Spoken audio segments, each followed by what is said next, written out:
All right, guys, welcome in. We'll get started here in just a few.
Welcome in, everybody. It's good to see all of you.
All right, guys, let's get started. What's up, Ralph, Andrew, Ziggy, Fishy, Miss Dog Lover, Christine, Tammy Solomon, Clyborg? Welcome in, guys. Today we dive back into Abby and Libby's case, one of the most confusing cases I've ever covered. Today we're going to be definitely playing devil's advocate. So if you guys don't have your bias in check, you might need to check out and catch us on the next one. So we're definitely going to be playing a lot of devil's advocate. So we all have confirmation bias. That's not the problem. The problem is having the ability to first admit to that, identify where it is, and how to put it aside. If you are unable to put your biases aside, today's definitely not going to be the stream for you.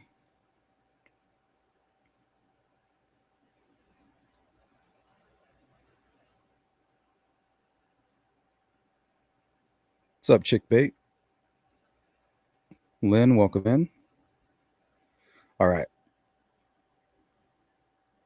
So I think we're going to start with, does Ron Logan make a good suspect? A possible Richard Allen, Kagan Klein, Ron Logan connection. You know, we have the whole Reese Davis and box cutter nexus between those three individuals. In my opinion, the crime scene yells multiple actors, so we can argue about that. And then also we're going to ask the question, what if there was a murderous pedophile ring operating in this country? What would that hierarchy look like? So I'm going to give you my example and what I think that might look like. And then also we'll end the stream with reasons Richard Allen isn't the guy. And that's going to make a lot of you uncomfortable, which is fine. That's your bias, right? the inability to look at things from another's perspective. But that's what we're going to be doing. We're going to be looking at things from that angle. Also, we'll be looking at things from the angle of Ron Logan being the guy. What do the facts tell us? What does the evidence say? You know, the evidence itself could exclude or include.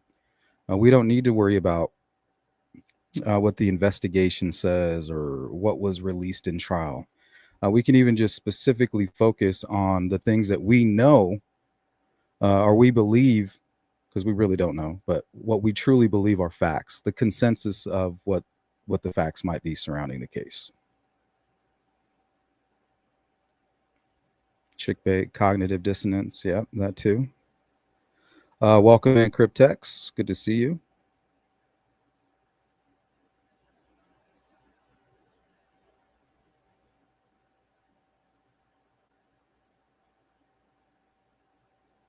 All right, let's start with Ron Logan.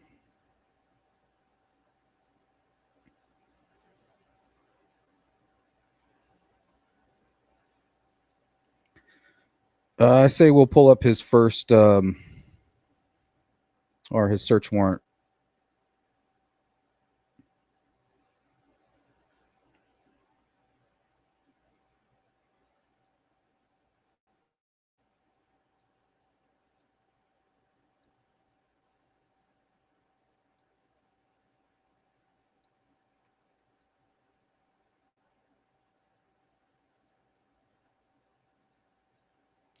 All right, let me put this up here on the screen for you.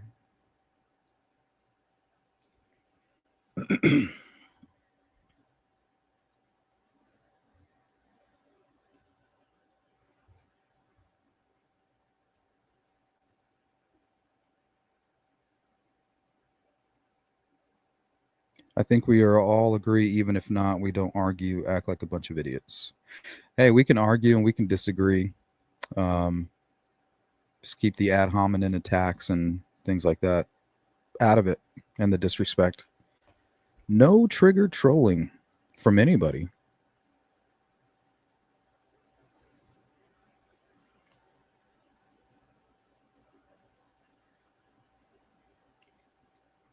So notice on the top of all these documents, you see Rosie's name. There's Rosie right there. The guy who defended Richard Allen. Now, when it comes to all you conspiracy nuts, I'm speaking to the choir, right? But the truth is, a real good conspiracy, the only people that aren't involved are the victims and the accused. Everybody else is involved. They're all working for the same goal, the prosecution and the defense. You know, they're all working together.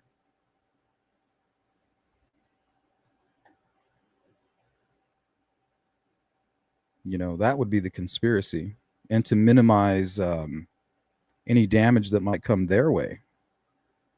So Richard Allen could be working alongside these individuals, right, at the same time, without being compelled to confess in fear of retaliation.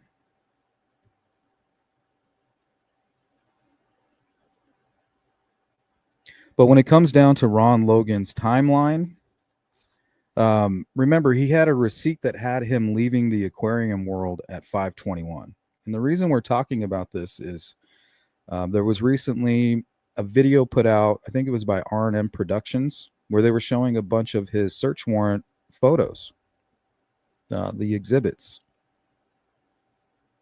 And they kind of outlined or focused in on a rebuilt bathroom. And it looked very odd. It looked strange. I don't know when it was put in. Maybe it was put in before the murders, and it means nothing. But we're going to try to figure out if Ron Logan makes a good suspect, and even if the evidence will allow it, maybe we can just simply exclude him. So we know for a fact that Ron Logan was in Delphi around 2:09. So when the girls were abducted, he's there. He's in Delphi somewhere. They don't know exactly where, but he's somewhere near his home at 2:09. They also have a receipt from Aquarium World. I believe it was for 5:21 p.m. that he's checking out. The clerk working the counter that day at Aquarium World stated to law enforcement during their investigation that he stayed there for about an hour. Nothing was really off about him, and he spent close to $100. And it's a 30-minute drive. So, I mean, it just doesn't add up. For everything to line up with the factual information, Ron Logan would have had to leave Delphi around 3:50. Right? He leaves at 3:50, arrives at Aquarium World at about 4:21, leaves an hour later at 5:21. He's back in Delphi about 5:51, close to 6 p.m. Now, the interesting thing about 3:50, you have Muddy and Bloody Guy being seen near Ron Logan's home at 3:57. Right? And the only way Ron Logan is involved potentially is if he is the bridge guy. So anybody pushing the Ron Logan narrative is because when they look at Ron Logan, they think that he looks like, the bridge guy. They can't set aside their own bias and look at it from a different angle that that doesn't make them feel uncomfortable.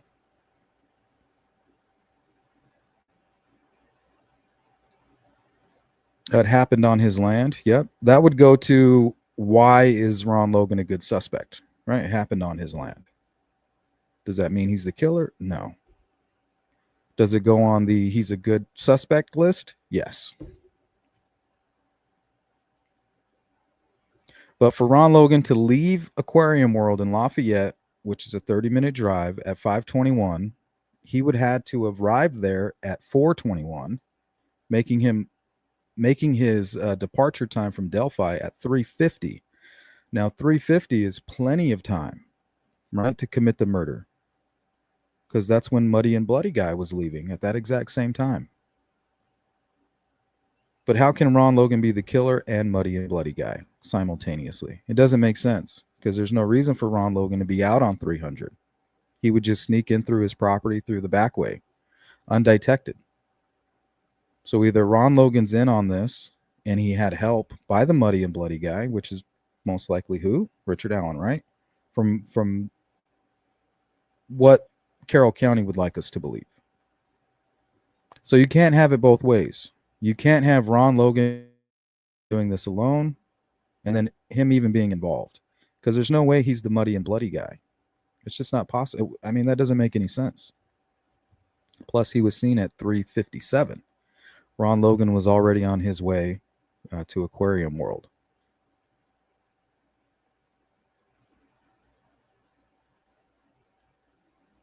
There, that's the question. That's what brings us over to what Reese Davis was saying. He was saying that Kagan Klein and Ron Logan are connected. So if Kagan Klein and Ron Logan are connected, and Kagan Klein and Richard Allen are connected, that puts them all there together. Doing this, why? They'd have to be highly motivated. And also, the crime scene points to multiple actors. But the interesting thing about what R&M Productions, the narrative they were kind of pushing, was a cleanup. And remember, there was no DNA found on the girls whatsoever. So if you have a cleanup, one of the only places you could do it would either be the Weber property or the Logan home.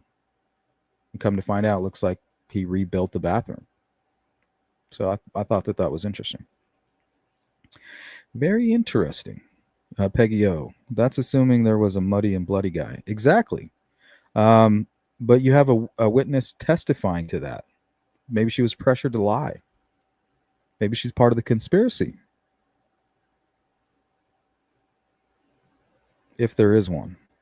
Welcome in, Sherry Faye. Okay, so I'm not going to go over this this affidavit. I mean, there's no real reason to. Because those are the facts. And then also after that, Ron Logan was his cell phone data was placing him near the crime scene.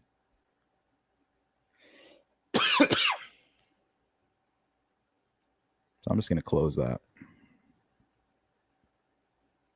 But I will pull up the photos. These are all screenshots from that video that they put out. See where I put them? Oh, there it is. Ron Logan, R&M, screenshots. But it's meaningless unless we know exactly when he started his bathroom project. Maybe he started it a few days before.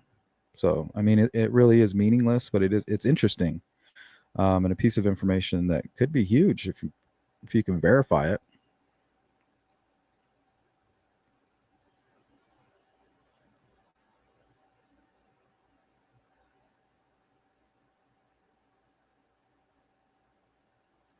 Welcome in, Tony. For some reason, I don't think Ron Logan participated in the killings, but I do feel like he saw the bodies or knew what happened prior to law enforcement finding them. And that's kind of where I'm going with this. The evidence kind of points more towards that, right?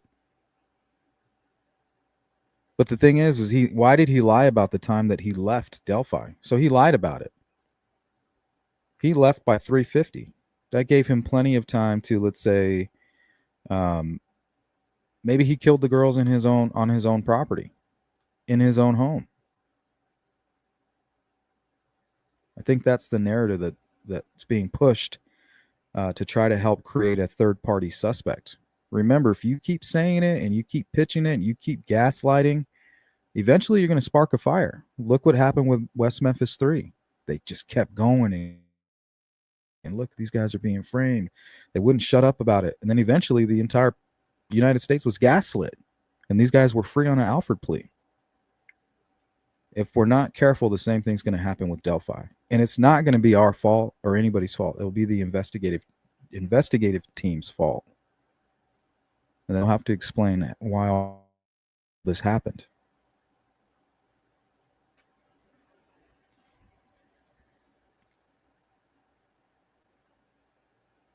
And why does it seem like all of the people who are most likely involved, right? Let's say a Ron Logan, like likely suspects from the outside, Ron Logan, Keegan Kline, Richard Allen.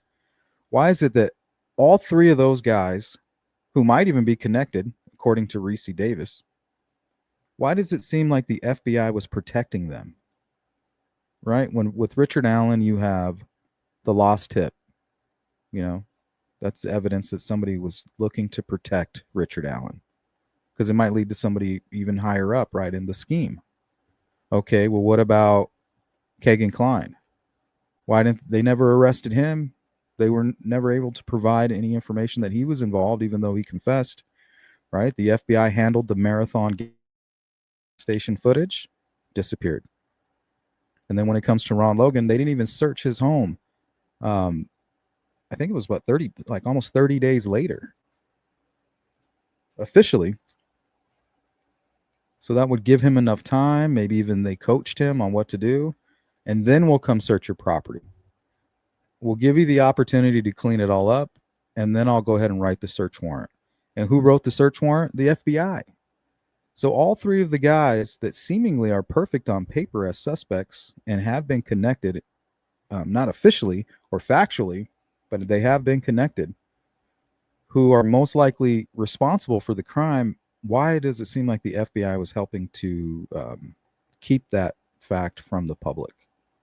Right? No search warrant served early on Ron Logan, if he's connected to Keegan Kline, and no search warrant served on him.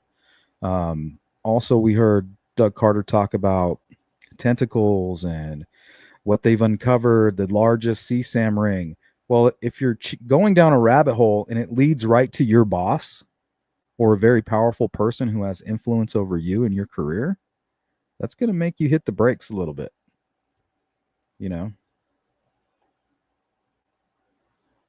So how high does this thing go?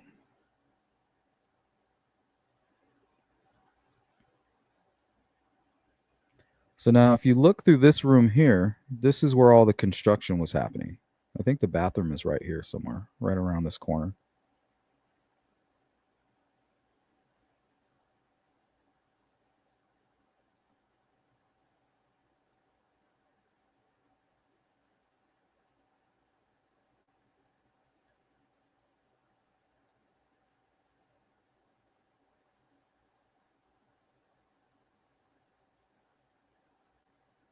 So I don't know if this means anything. It could mean something. It could not. I don't know. I really don't know. But either way, it's pretty interesting.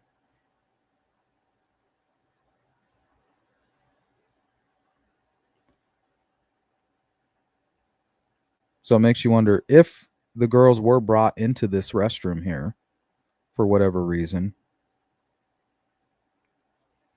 We know that the phone did not move, right? Or can we throw that information out? How do we know the phone didn't move? The experts say the phone did not move after 2:32. So that means that they brought the girls back and laid them right there on top of where they left the phone. That's hard to believe. Okay, we're right back where your phone is. This is where we're going to leave you or kill you, or just doesn't seem very likely.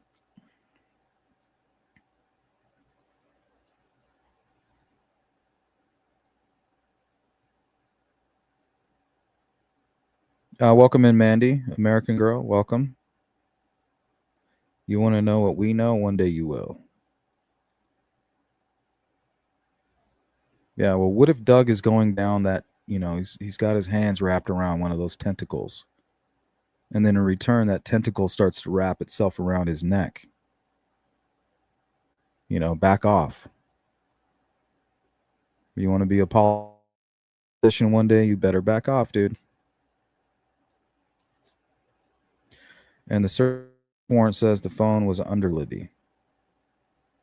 So that means that Richard Allen, unless what you're telling me is that Ron Logan committed the murders, came back here, went into his bathroom and cleaned up, right? Cleaned up everything, took all his stuff, burned it, got rid of it. And then after the fact, to hide the DNA evidence of either him and the girls, and remember, there was no DNA found anywhere else, but there's a lot of like carpet and shit cut up. So it's hard to tell. But I mean, that makes sense to me. Like, hey, if you're going to give me the time to hide all this evidence, I'm going to do that. And then I'm going to tell you when I've completed my task. And then you guys come serve your search warrant. That's how we protect Mr. Big, right? The guy at the top of it all.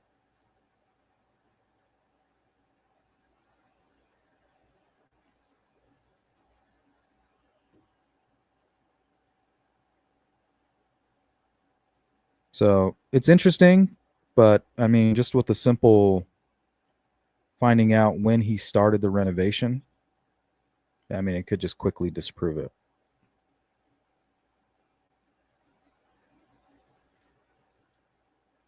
And then also, Ron Logan was cleaning up trash. And, what was he preparing for? Was he preparing for company?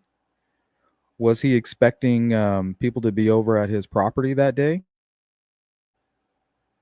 This group of murderous pedophiles, Kagan Klein, Richard Allen, possibly TK. Were they planning for this? And Ron Logan facilitated the crime.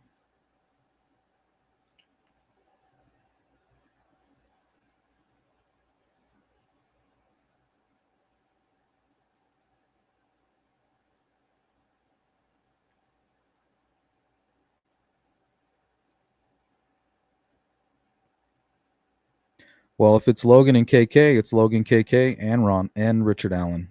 So you can't have your cake and eat it too when it comes to the facts. Old men do renovate. My grandfather was a carpenter, and he was building until the very last day. And also, I don't want to hear any of this shit about Ron Logan physically couldn't have done it. That's just bullshit. So we'll throw that out early. But I don't know if this is going to tell us anything.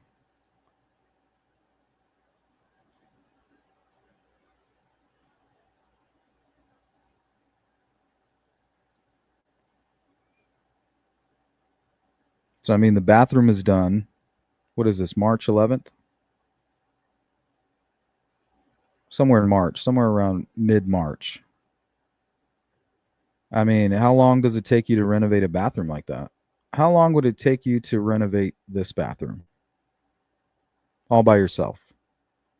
So he obviously redid the windows too. So it's like the window frame itself was rebuilt, possibly even a new window itself. This is a new shower, new bath, new tile. Looks like a new toilet. Painted. I mean, you could do that in a month. So, a month after the crime, they're searching his home. Do you think you could do all this work within a month? I think so. The tile wouldn't be very hard. The toilet, that's easy. Depending on your skills, replacing this, I don't know if this is cosmetic, but sometimes it's easier to just rip out the frame and kind of have it pre-built and just slide it in. But you can do it cosmetically. New bath, that should be pretty easy. Paint. So yeah, I mean, I think he could have done this. If for whatever reason he committed the murder, he's covered in mud and blood. Could he be the muddy and bloody guy? Like he pops out of the woods, disheveled, doesn't quite know, kind of lost, didn't realize where he was.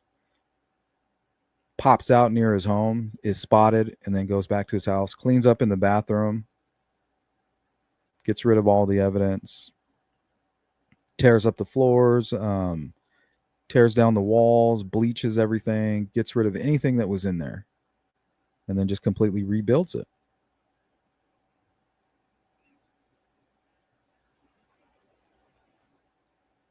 Jamie, feminine bedroom. I don't know. The first thing I saw this was Ron Logan was a single man.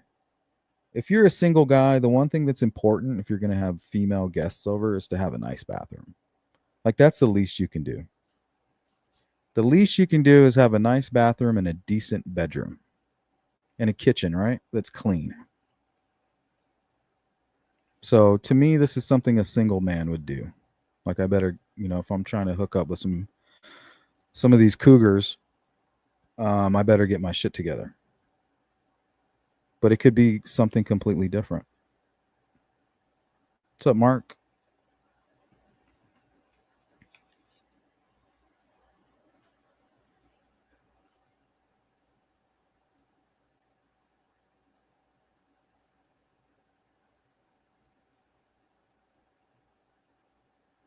Okay, but I still do like that R&M is digging.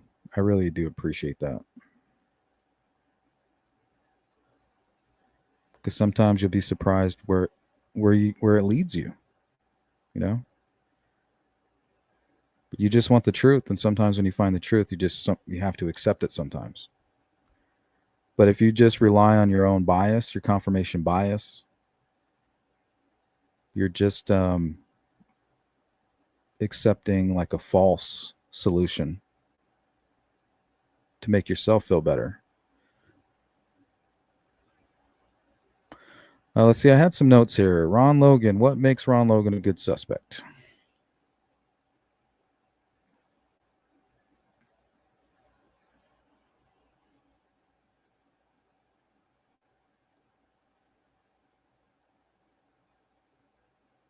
Now, remember, for it to be Ron Logan, that would have to make him muddy and bloody guy.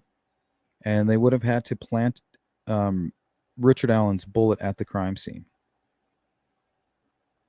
Now, think about it.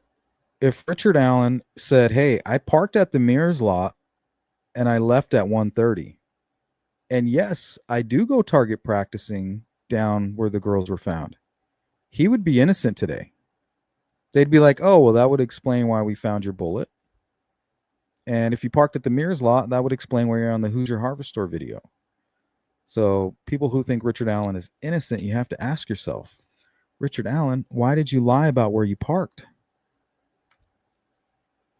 Why did you lie? Right? Because he's on camera at 1:30 leaving from the direction of the Mears lot. Or you could say from Ron Logan's direction or the cemetery. But he's definitely on camera. There's no reason for him to be there if he parked at the CPS building, right? But he is on camera leaving the area, going towards the CPS building at about 1:27. So that could have easily have been him saying, well, I left at 1:27. Okay, well, that means that you parked at the Mears parking lot then. But you didn't. You lied about where you parked. So if he's on camera at 127, that means that he's going to park. He's not leaving. He's on his way to park the vehicle. And there's no denying that. That is a fact. What's up, Frank? Miss Doglover with the super chat. Thank you for all your work on this, Sleuth. Hey, if I'm going to be looking at it on my own time, I might as well be sharing what I find. Peggy, what's going on? Interesting. Do you think he parked at the Mears lot? I think he did. No, he said he didn't. He said, I didn't park at the Mears lot. He's like, I know what the Mears lot is. I didn't park there. We stopped parking there because they put up a sign that said no parking. So he said, clear as day, I did not park at the Mears lot. He parked next to an old abandoned building. And that was when Dan Doolin said, are you talking about such and such? And he said, yeah, I think you're right.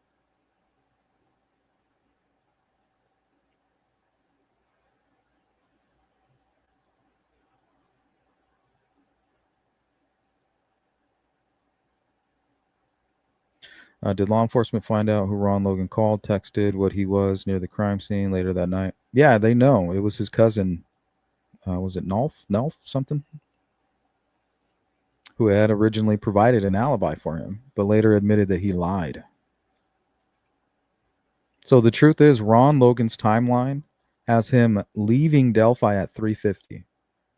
That's exactly right around the time that Muddy and Bloody Guy appears out of the woods.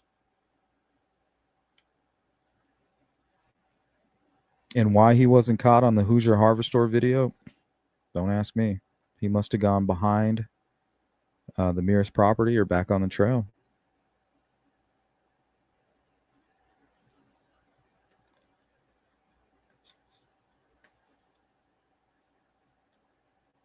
CJK, all of the shady characters were looked at, ruled out, alibis.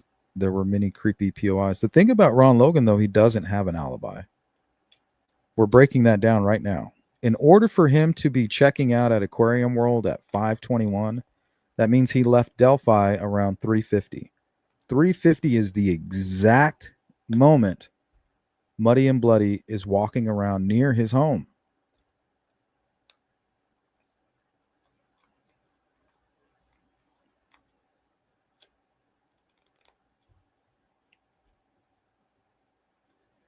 And then they're trying to tell us that when he got back around 6 o'clock, he went back down near the crime scene. So he might not be involved. He just came back and said, oh, shit. Like, there they are. They're going to find them tomorrow right here on my property. Like, I found them. Like, they're right here. I'm not going anywhere near them. Like, I'm down close enough. I'm near it to where I can see them. Because all he really has to do is go over there on top of that hill where we see him taking Barbara McDonald and I think it's Alexis McAdams down to the crime scene. That hill right up on the top. All he would need to do is take a spotlight or a large flashlight, stand right there, and just point down. The girls would have been directly beneath him on that trail, which also is interesting. The trail that leads from Ron Logan's home leads directly to the crime scene.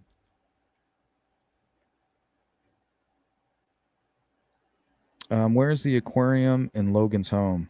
I was looking for it. None of the photos that were released from what I see were of the other parts of the home. It was just like the bedroom, the hallway, and then the bathroom. I'm sure there's plenty more, but they're not going to share them all. They're just going to share whatever suits their narrative. But hopefully on their journey, they do find some truth, and I'm just glad they keep sharing whatever they're finding.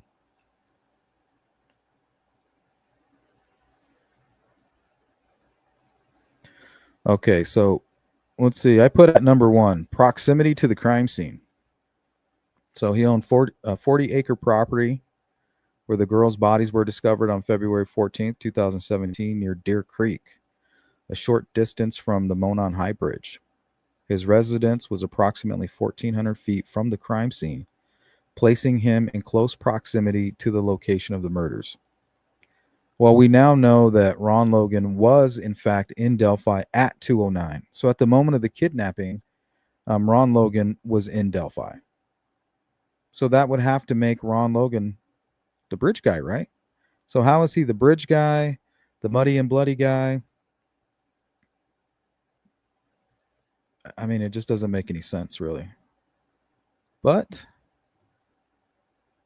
just for shits and gigs, let's take a look.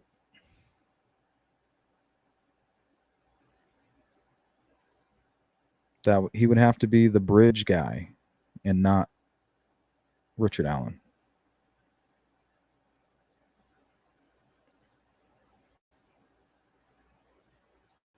So let's just take a close look. I find it hard to accept that that's Ron Logan.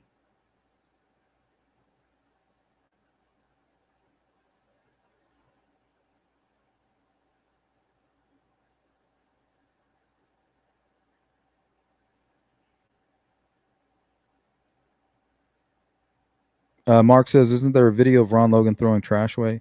Yes, and he left. He was done doing that by 12 noon. So that's a lot for an old guy. And I don't know if there's any records of him abusing drugs. I don't know if he was like on meth or something. But if he was high on meth, he could definitely clean up his yard, go to the dump, come back and commit a murder like this. But the thing is, he was acting normal according to witnesses at Aquarium World. And he looked fine on the video of him dumping the trash. But also, it kind of feeds into the conspiracy narrative, right? If they've been planning a murder, he's going to facilitate it. He's going to go out and create an alibi. These people are going to commit the murder on his land. They're going to give him a cut of the money.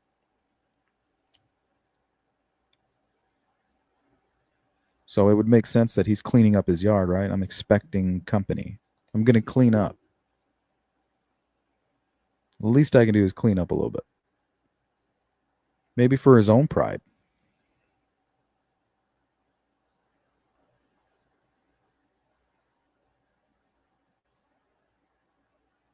Douglas Rice was amazing. He had the ability to approach people, make them feel comfortable enough to discuss what happened to them.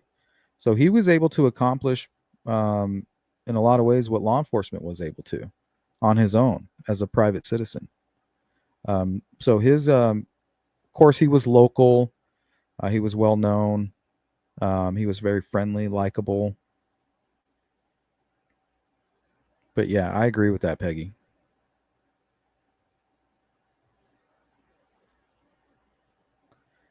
Based on my research, he was not able to rule out whose car was parked at the Mears lot at 3:30.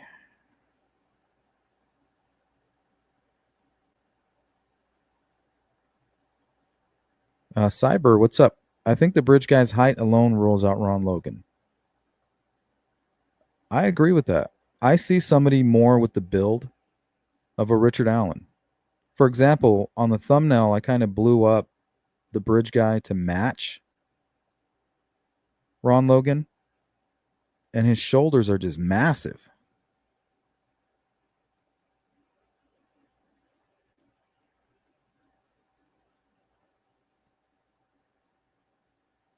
What's up, bad actors? Welcome back to the Sleuth Crew members.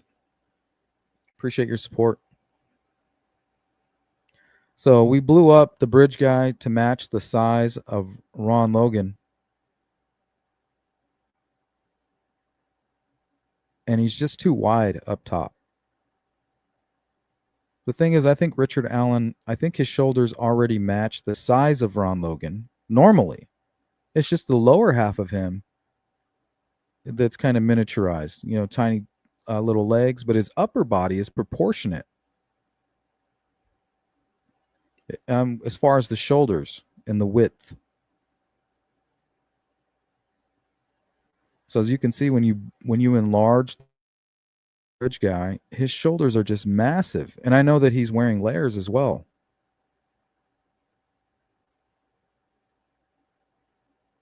Which means we would have to enlarge it even more if we wanted to match it to Richard Allen. and then he would be twice as tall.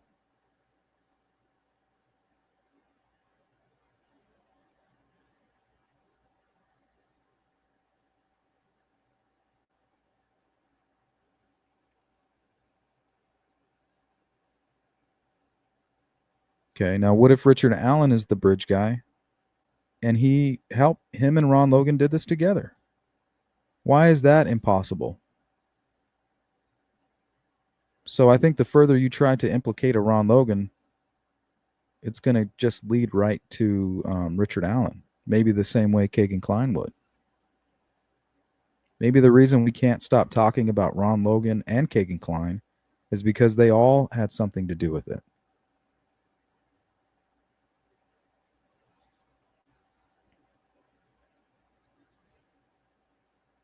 Welcome in, Hex.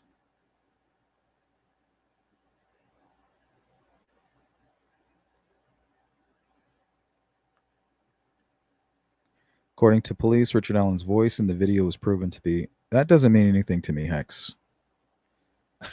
Police, they don't prove anything. They manipulate people into believing. You know, they're no different than attorneys. Who's the best manipulator?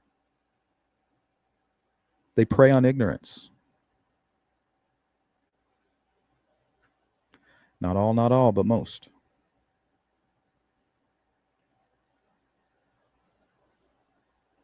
All right, let's get back to this. What about the false alibi? Logan provided an alibi claiming he was in Lafayette Aquarium World buying tropical fish between 2 and 5:30 p.m. on February 13th when the girls went missing. However, investigators determined that alibi was false. He asked his cousin to lie about driving him to the store, a request made before the bodies were found, suggesting an attempt to mislead law enforcement. A receipt from the store timestamped at 5:21 p.m. and cell phone data placing his phone in Delphi near the crime scene contradicted his timeline. So was he just doing that because he came home from Aquarium World, saw all these people searching, went down to the crime scene around 7:50, said, "Oh my God, there's the girls right there. They're going to totally find out that I was driving today. Like they're going to totally bust me." You know, if only he could trust law enforcement, he could have just called them up and said, "Hey guys, hey, I just got to tell you, I was driving. Please don't bust me. But I found the girls."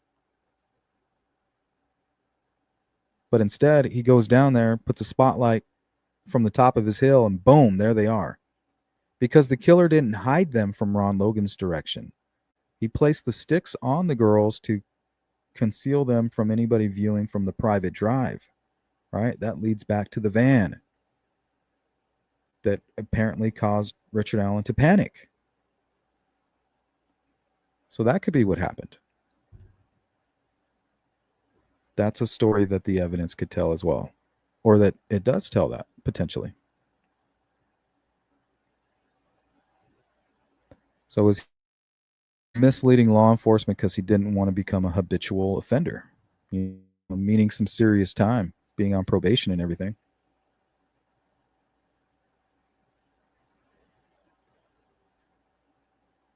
How weird that he just had to get aquarium fish when the girls who were catfished were being killed on his property. Yeah, how convenient, right? Maybe that's the only role that he played, facilitating the crime. And then when he realized that the timeline didn't match up, that they were still going to check his whether he was driving or not, he just kind of went and pushed it further to try to conceal his involvement.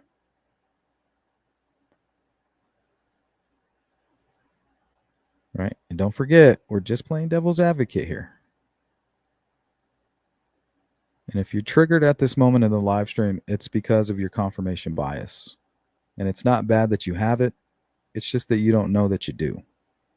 And if you do know that you do, and you're still triggered, you lack the ability to push it aside for the sake of a conversation.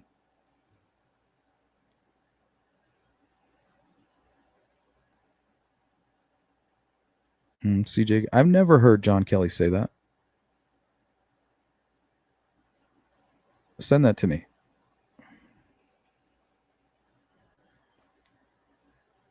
I have a lot of respect for John Kelly. Person, the dude is little compared to Ron Logan. Is that because that's what you're seeing, Frank? Or is that because your bias is leading you to point at Richard Allen? Due to the amount of blood under the girls, it was said the trial they were killed where they were found. Yep, and that Libby was moved just a little bit. Is that gospel? Because of two experts that we've never heard of in our entire lives say one thing, is that it? Is it like, hey, what do we know? These people are gods to us. What they say is gospel.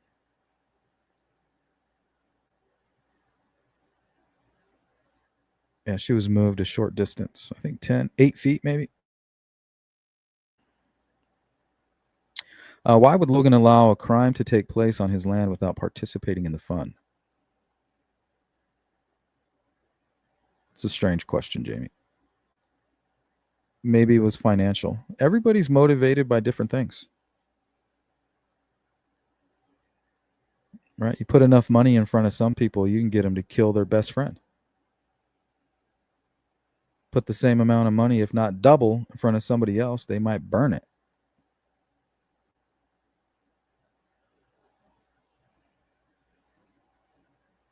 Then feel insulted.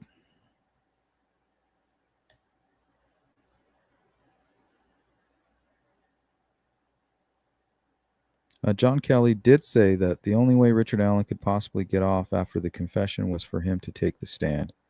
Yeah, I remember him saying that, and I agreed with it. But I also went a step further and said his wife, family as well, and none of them, all the people that could have gotten him off, none of them took the stand. And the only thing I can think of is they didn't want to perjure themselves. They didn't want to hurt Richard Allen, and they didn't want to go to jail for perjury.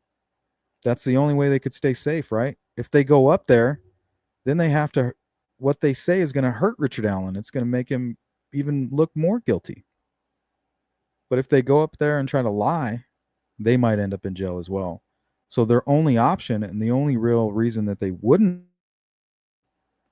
testify during his trial is because they didn't have anything to offer that was helpful. In fact, it was probably would hurt him. For example, he was probably acting strange when he went over there to visit with his mother. Out of sorts, even.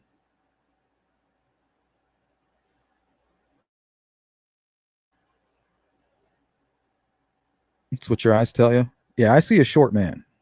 Here, let's go back to this. Let's take that off the screen. Yeah, this looks like a short dude. And trust me, it takes one to know one. You get the stocky upper and the little legs below.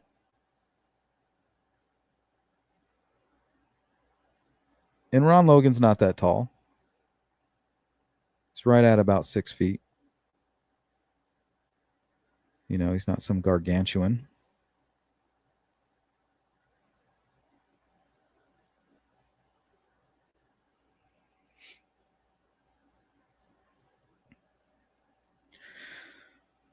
Yeah. So if Ron Logan's involved, he's not the bridge guy. So it's Ron Logan and plus Muddy and Blood guy. Right?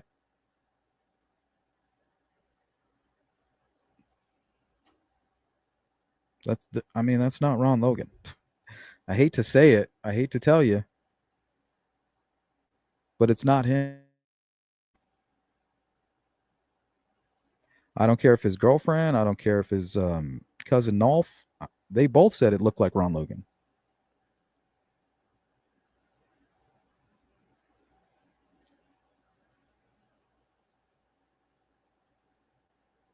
But they know him, Sleuth.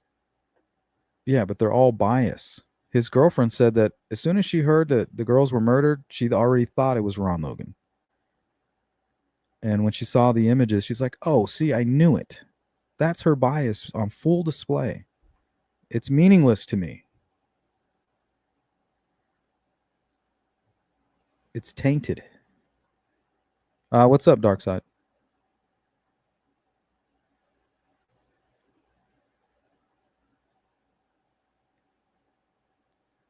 What about the thumbnail, Frank? The legs look pretty close.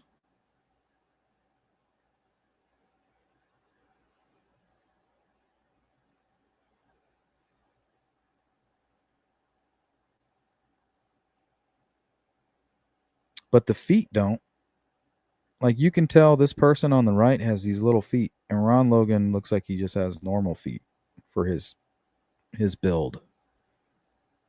But when it comes to Richard Allen, he has little feet. He wears like from 6 to 8. Like that's tiny. It's like a little kid's foot. And that's what we're seeing here. Little feet.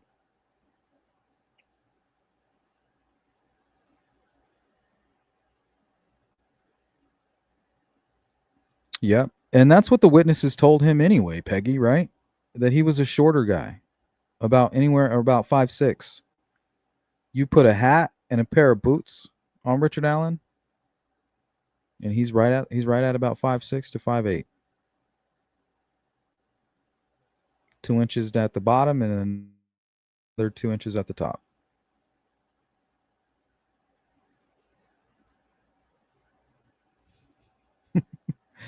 Dark side. Ties his shirt in a knot on one side.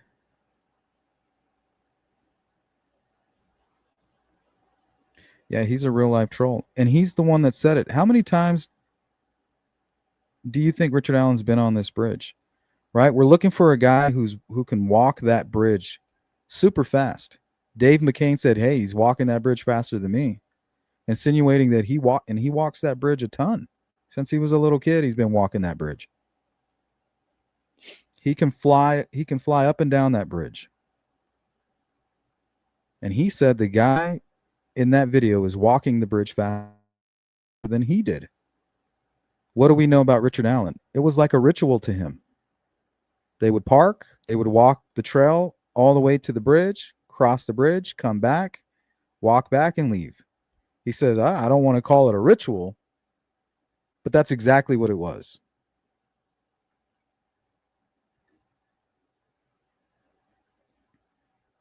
Ron Logan, 6 foot, 200 pounds. Yeah, sounds about right. I would say closer to maybe 220. He's got a pretty big gut. He's one of those skinny guys with a beer belly.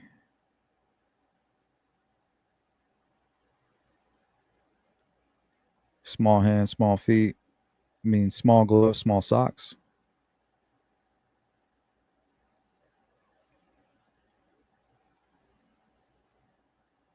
Remember when the FBI said Ron Logan's voice is not consistent with bridge guy voice? Did they say that?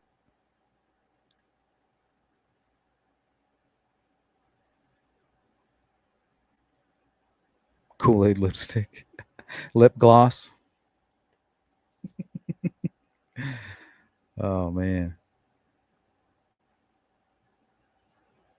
got the short legs. Yeah, I'm just super stocky.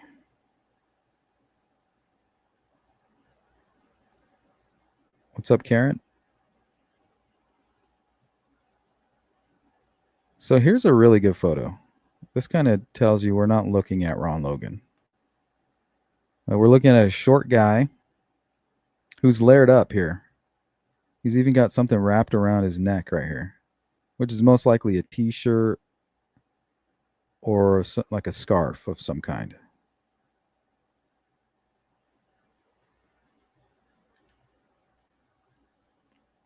And he's got more of a roundness, like a short, stocky guy.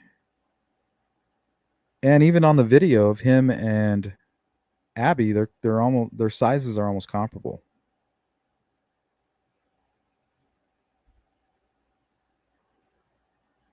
Like if you were to put Abby further back on the bridge in the video, she would most likely match up at the same height. Maybe an inch shorter or right around the same, really. 5'4". Maybe give Allen a couple inches because of his boots and his hat.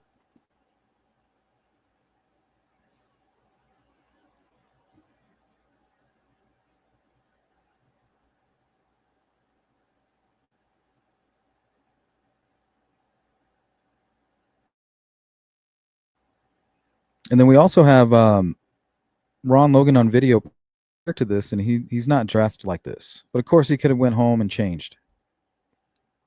Maybe he took a shower. I don't know. I mean, to me, that doesn't look like Ron Logan.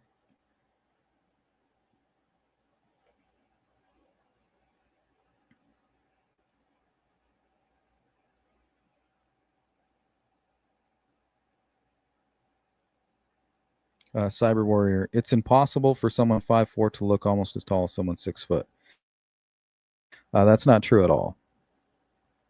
If you play with the angles, I call it the Tom Cruise effect. Tom Cruise is like 5'5", and in all his movies, they make him look like he's almost 5'10".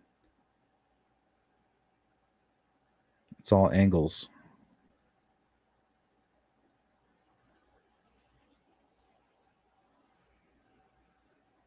And that's kind of what's going on in the Bridge Guy video. Like if you were trying to make somebody look tall, you would use the angle that Libby's using right there. She's about probably 2 feet lower in depth than the bridge. She's off the bridge and down to the side a little bit. So she's got a much lower angle. So the angle is from down facing up, which is how you make somebody look taller. So a lot of people look at the Bridge Guy and they're thinking, wow, he seems pretty tall. But they're not taking into consideration the angle that he's being filmed in.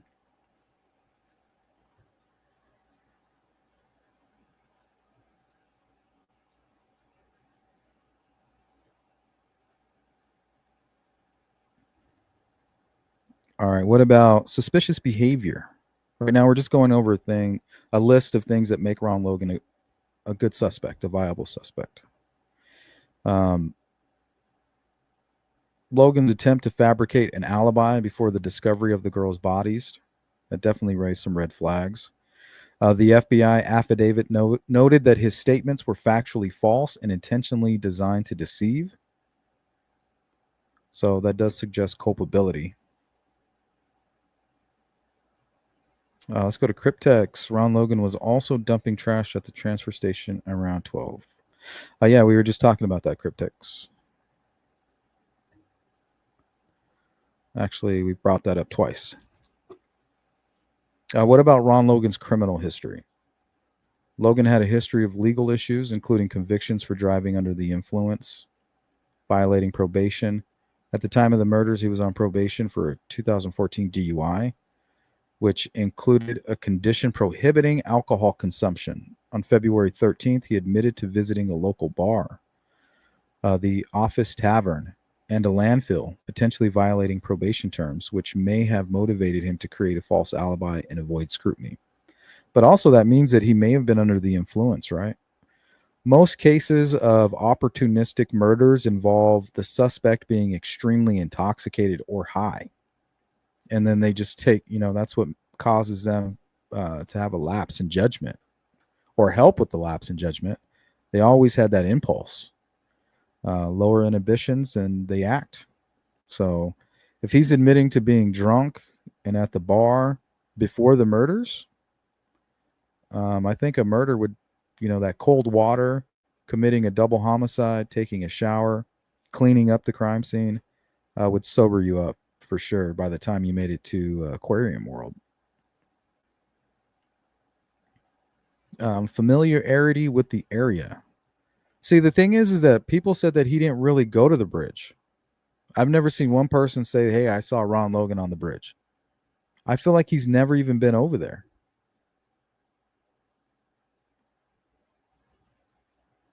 Logan was intimately familiar with the terrain around the Monon High Bridge and Deer Creek, including secluded areas where the bodies were found. He's definitely familiar with the crime scene. There's a trail that leads directly to it. Physical capability.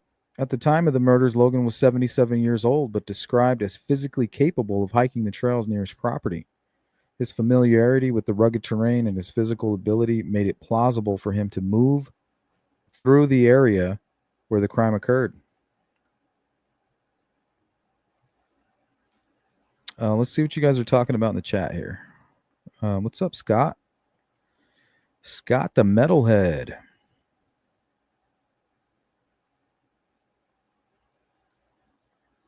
Killer being Ron Logan and Richard Allen unknowingly interrupted. Well, remember, they're tied together through Reese Davis talking about the box cutter. Nobody really knew about that evidence.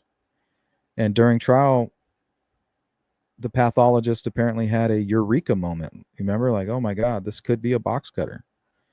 Richard Allen confessed, yeah, I used a box cutter. Pathologist, oh, well, must be, but it looks like it could be a box cutter. Like, aha. But those moments do happen. That's the kind of moment I had when I saw Richard Allen's face for the first time. I was like, holy shit, there's the bridge guy. But that could be my confirmation bias leading the way.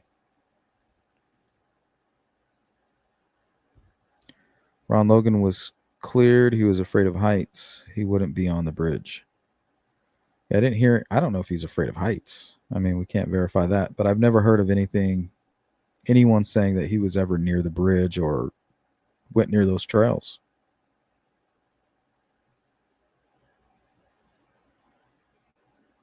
But when it comes to Richard Allen, now that's a different story. Ron Logan had inconsistent statements. Logan's statements to police contain inconsistencies. He claimed to have been tending to his fish during the evening search for the girls, yet he also admitted to being at a bar and landfill, activities that conflicted with his alibi timeline.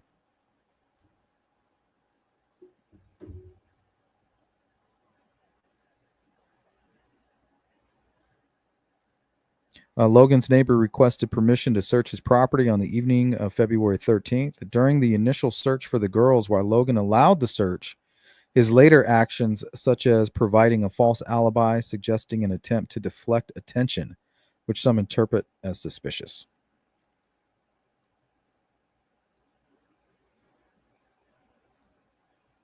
No, that's what I'm saying. It's okay to have confirmation bias. What all I'm asking today is to see it, understand what it is, and how it's affecting your judgment. And also, you need to have the ability to kind of push it aside just momentarily so that you have the ability to see things from a different angle. So, yeah, there's nothing wrong with confirmation bias. It's just understanding it and being able to control it and look at things, play devil's advocate. That's the easiest way to explain that. What's up, Sharon? And like I said 100 times, today we're playing a lot of devil's advocate. In case you didn't know. Just because he said he was afraid of heights doesn't make it true. Exactly. God forbid a child killer lied, right? if that's the truth. He's a known liar. Doesn't mean he's not being honest. You know what I mean? He lies about everything. Doesn't mean he's not telling the truth at that specific moment. Like, right? When they ask Kagan Klein, is his name Kagan Klein? Yes. No, he's lying. That's not his name. I don't believe him. Well, he's obviously telling the truth that is his name. A dark side, in my opinion, Ron definitely don't have anything to do with the killings. The Reese stuff, clearly nothing there. Just hearsay. He knows he can never prove any of it. Why do you think that Ron Logan definitely didn't have anything to do with the killings?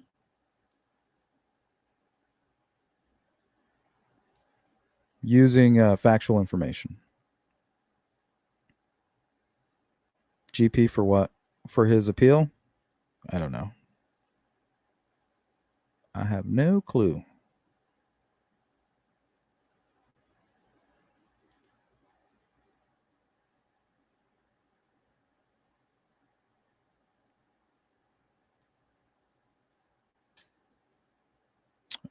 Let's see here.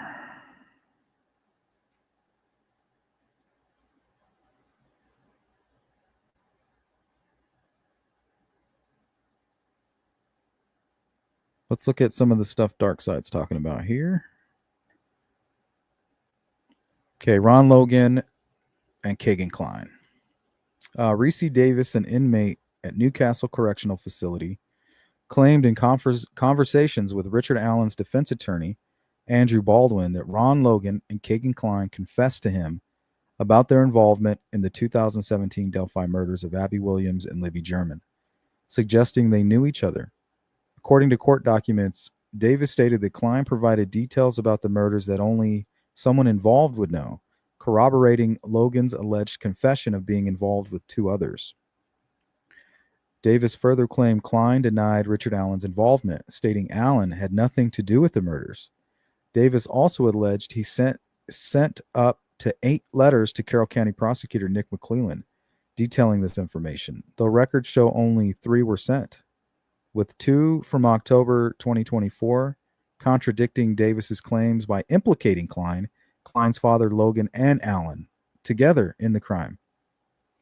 However, prosecutor McClellan has challenged Davis's credibility, stating that most of what Reese Davis told attorney Andrew Baldwin is false, that there is zero evidence found in the investigation to suggest Logan and Klein knew each other or exchanged CSAM. McClellan pointed to text messages where Klein called Davis an idiot and accused him of fabricating stories to reduce his own sentence, noting Klein claimed to have spoken to Davis only a couple of times.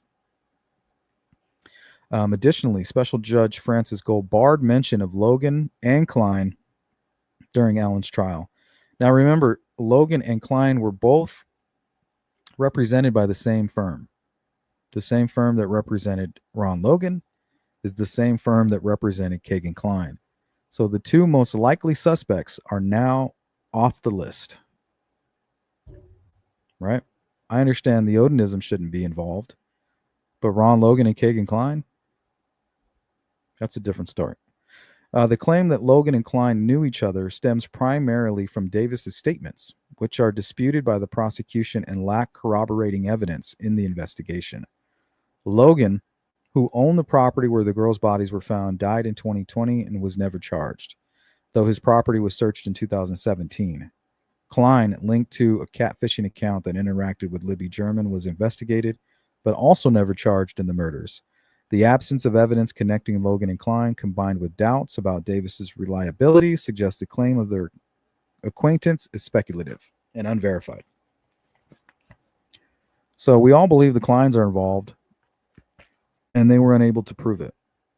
Well, let's take a look at what Vito said about Kagan Klein's confession.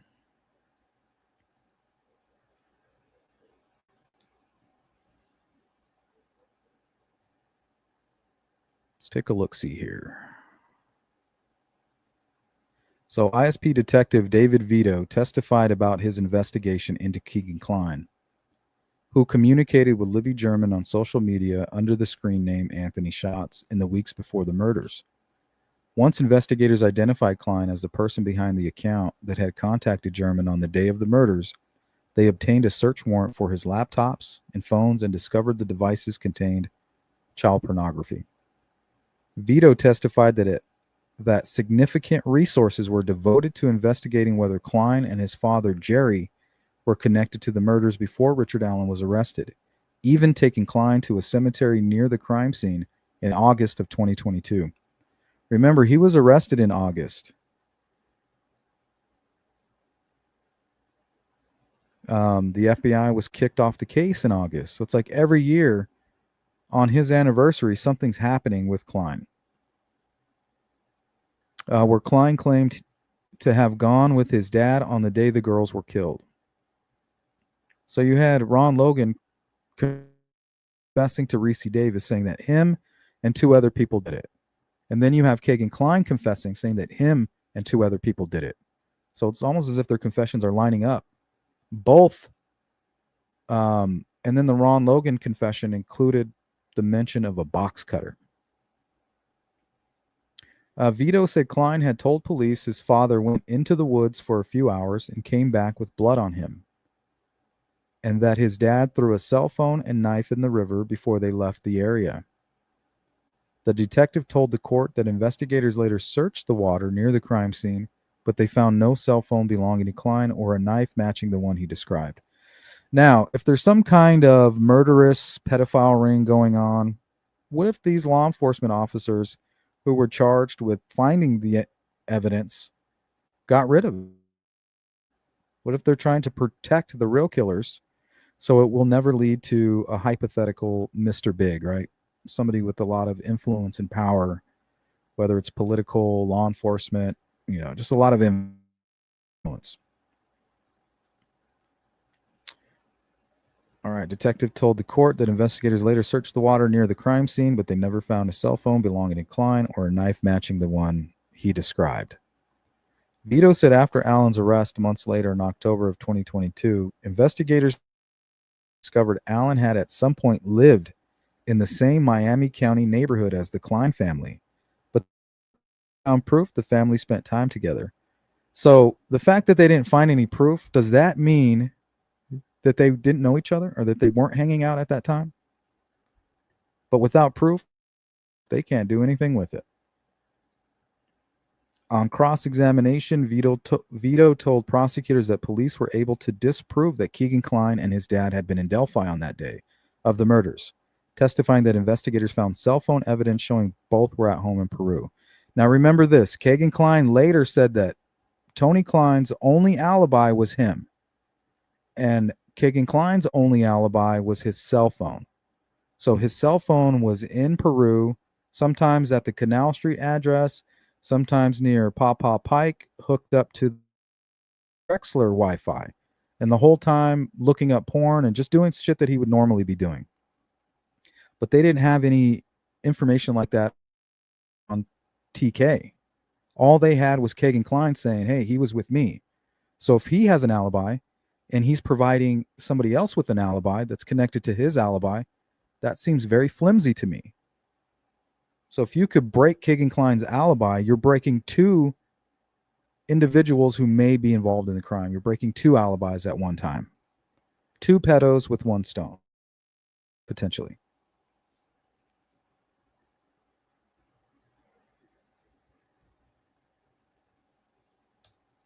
So it's all very flimsy.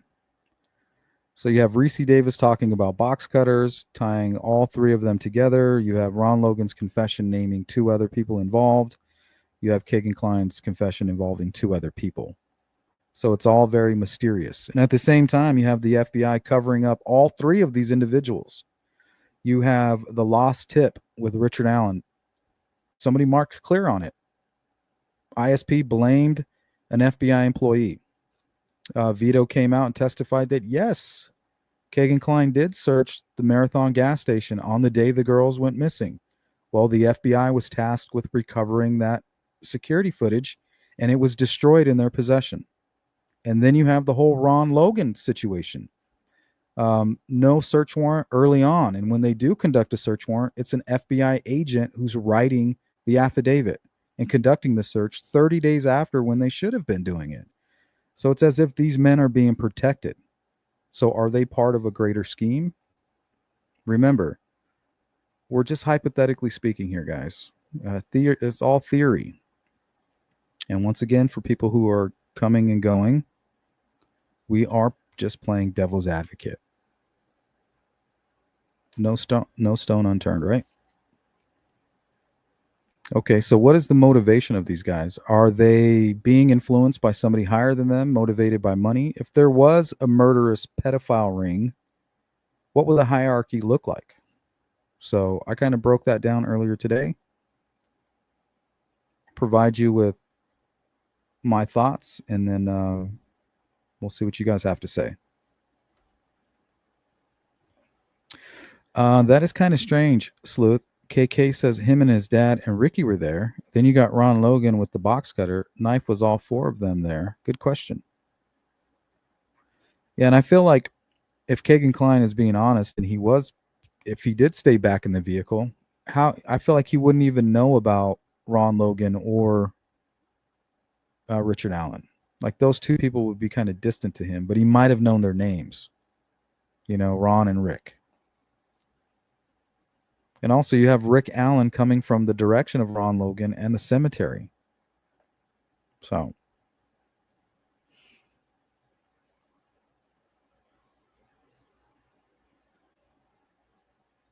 Okay, so let's say a hierarchy of a theoretical CSAM pedophile murder ring, right? That's what we're dealing with.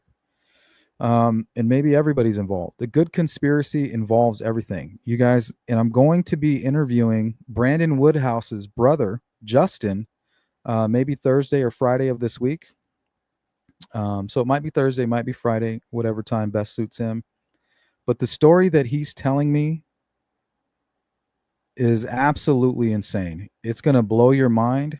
He's telling me things about Richard Allen's defense team sneaking in to see Brandon Woodhouse under fake names, law enforcement planting drugs on Brandon.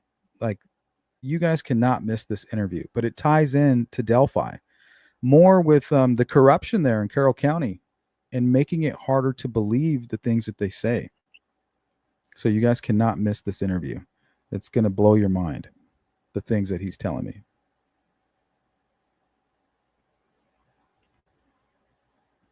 Dark Side. Reese says Ron only talked with him, but for them to take him serious, you'd want another inmate to hear him, would back his story somewhat. Well, Dark Side, actually, Barbara McDonald uncovered another inmate who is local to Delphi in Carroll County, who was convicted of murder, who says he was locked up with Ron Logan. I don't know why they would ever be locked up together, but if it's true, he said that he caught Ron Logan masturbating on the floor of the jail cell talking about Abby and Libby. So you have two different people kind of accusing Ron Logan, but you also have two people who are motivated to lie, right? Because when you become a jailhouse snitch, you're motivated, you get benefits for doing that. If you can help them successfully bring forth evidence, yeah, you're going to be rewarded for it. So whether it's true or not, the only reason Reese Davis's statements mean anything is because he mentioned the box cutter. And in all actuality, he wasn't trying to eliminate Richard Allen, but Richard Allen's defense team appeared to be. But apparently they've been doing all kinds of shady shit behind the scenes, guys, and we're hoping to expose it. And it goes to what I said about a good conspiracy. A good conspiracy would include not only the prosecution and the judge, but the prosecution, the judge, and the defense team, and the investigators. They're all in on it together. The only people that don't have any clue of what the hell is happening is the victims and the accused. And when I talked to Justin Woodhouse, that's kind of the information that he was providing to me, that they're all corrupt. Nick McClelland, Rosie and Baldwin, they were all in doing all this shady shit, refusing witnesses. Like Holman would apparently refuse to take new information, and then Rosie would kind of sneak in some kind of sneaky way and get that information, and then wouldn't even use it during the trial. So we're going to get all the lowdown on all this behind the scenes shit, and we got a good source. So I'm not going to say everything that's being said by my guest is absolute truth, but it will blow your mind. To hear all these dirty things that were going on behind the scenes by Richard Allen's attorneys was shocking.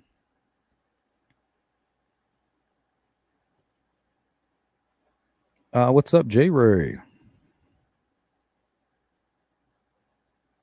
Well, there are murderous pedophile rings. I do believe they're not the FBI, but also local law enforcement. So let's go through the hierarchy on that. Okay, so we'll start with the top tier. Decision makers and beneficiaries, right? High profile individuals such as politicians, entertainers, judges, or influential business figures. A good example would be James Burke with the Long Island serial killer. He was in bed with some very powerful politicians, and he refused to let the FBI into the Lisk investigation. And as soon as he was kicked out and proved to be a corrupt piece of shit, and we got somebody in there who was really actually motivated, we got some shit started getting done.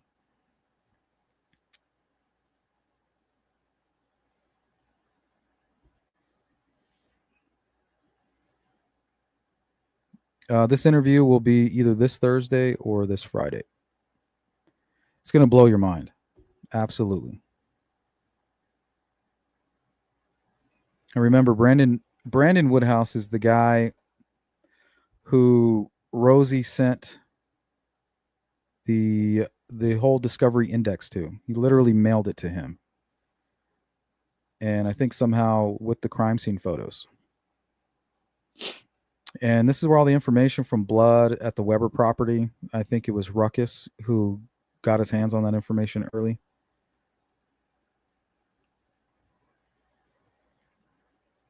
Okay, so let's talk about this hierarchy.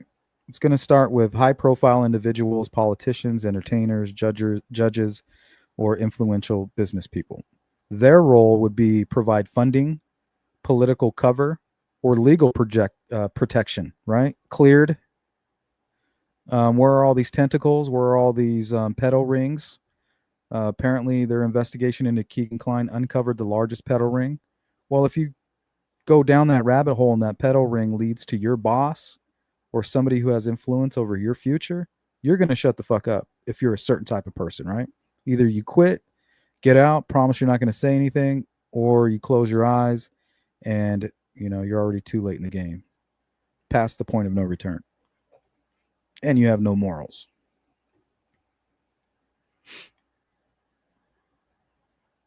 Eli, what's up?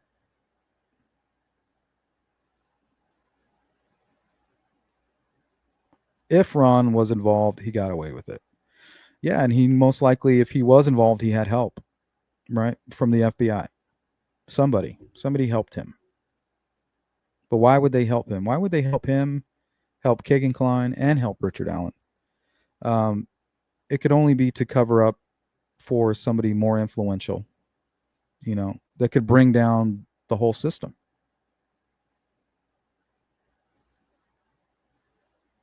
Thursday or Friday, Frank? Thursday or Friday? We haven't officially scheduled it yet, but it will be Thursday or Friday of this week. You can't miss it. Diamonds, what's up? Some of it leads back to Masonic lodges, Freemasons. Yeah, Woodhouse was talking a lot about how the Freemasons are connected to it all. So that was very interesting. Thank you, Jari. If you guys want to go check out my website, sleuthintuition.com. It's under construction, but it's coming along. No, it was an actual flash drive that was sent to him, J-Ray, by mail. He sent them, I guess, some paperwork to release his medical records because they were trying to go to the corruption of Carroll County, which, according to Brandon and his brother Justin, they are corrupt. They drugged Brandon, apparently, and he won a settlement in court about it. They drugged him and then took photos of syringes and things around him. So they forced probably like something like Oxycontin or something along those lines, that had heroin in it. And then took a bunch of photos of him with needles around and then tried to get him in trouble for it or tried to blackmail him. So if they're going to blackmail him, who says they're not going to blackmail somebody else? It was just shocking. And I'm not here to say any of it's true. It's just absolutely shocking. And that's just the tip of the iceberg of what I was being told. That's just a small part of it. That's not even the juicy stuff.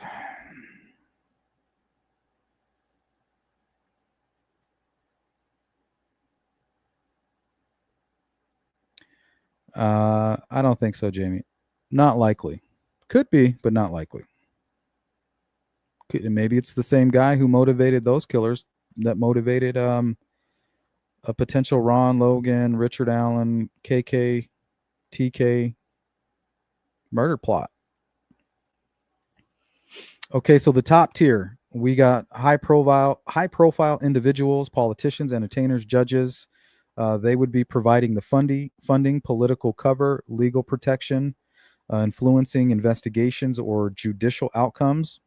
They may consume CSAM or participate in illicit activities, but are rarely directly involved in operational crimes to maintain plausible deniability, right? They provide the funding and the direct motive for people, hypothetically, like Keegan Klein and TK, to be motivated to document a murder of two young girls and provide that film and those photographs to high-ranking or powerful pedophiles. So they would operate at a distance, using wealth or influence to delegate tasks. They communicate through trusted intermediaries and avoid direct contact with lower tiers.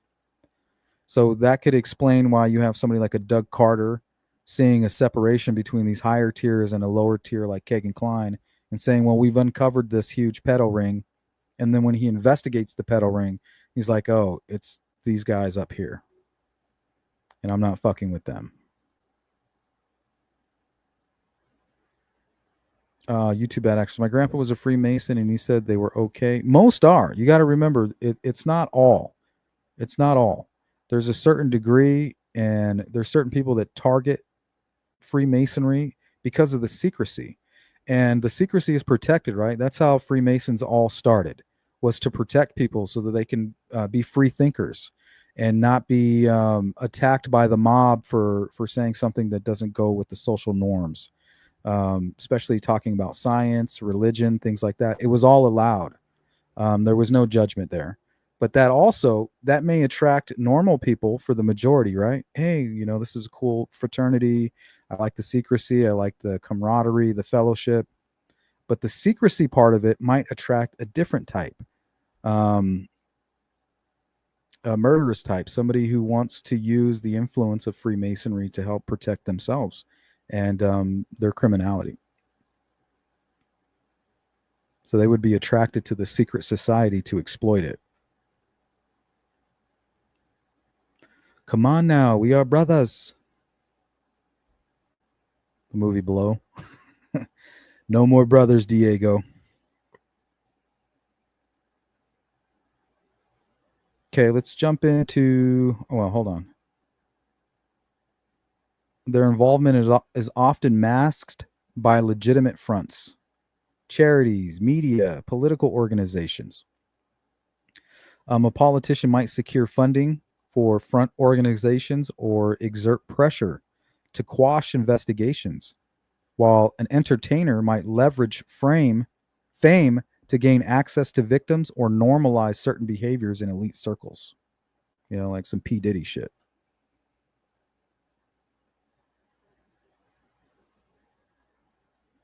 Yep, absolutely. Diamonds. All right, let's go to the upper middle tier. So that would most likely involve corrupt officials, law enforcement, rogue FBI or local police, lawyers, mid-level operatives with access to systems of power, intelligence, judiciary, or media. Right? It's the art of war, If you're doing a conspiracy, it's not going to be something simple. You're gonna have to feel comfortable to go through with something this diabolical. Okay, upper middle tier.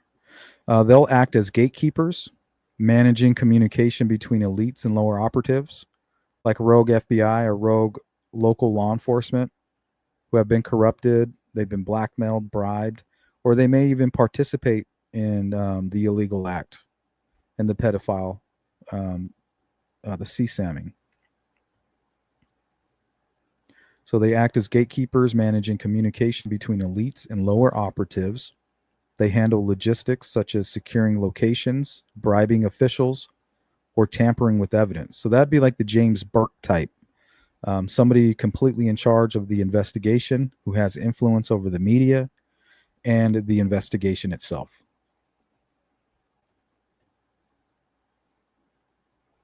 So bribing officials, tampering with evidence.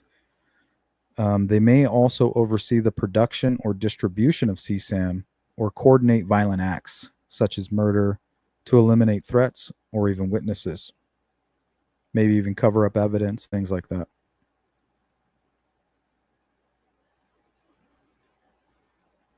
Okay, highly trusted by the top tier. These individuals have specialized skills or access, like hacking, surveillance, or legal expertise. They ensure the network's activities remain hidden, using their position to deflect scrutiny. A corrupt FBI agent might suppress investigations or misdirect resources, while a lawyer could manipulate legal proceedings to protect operatives, right? This is a coordinated effort, if there's one at all, but it takes the whole team. It's not just the prosecution versus the defense. They're all in on it. The only people who, maybe even Richard Allen is in on it, knowing that he can't say anything. Otherwise, he'll be exposed and his family could be at risk. Okay, let's look at the lower middle tier. This would be like mid-level criminals, such as traffickers, recruiters, or technical experts, those running dark web CSAM platforms. These individuals may include trusted local figures, community leaders, or clergy who exploit their positions to gain access to victims. Now, they would directly manage the acquisition of victims, production of CSAM, or execution of violent acts. They may run grooming operations, operate online platforms, or carry out murders to silence victims or witnesses, right? We had the ski mask incident, tying up loose ends, anybody that could connect Kagan Klein to the Anthony Shots account. It appeared that they were targeted.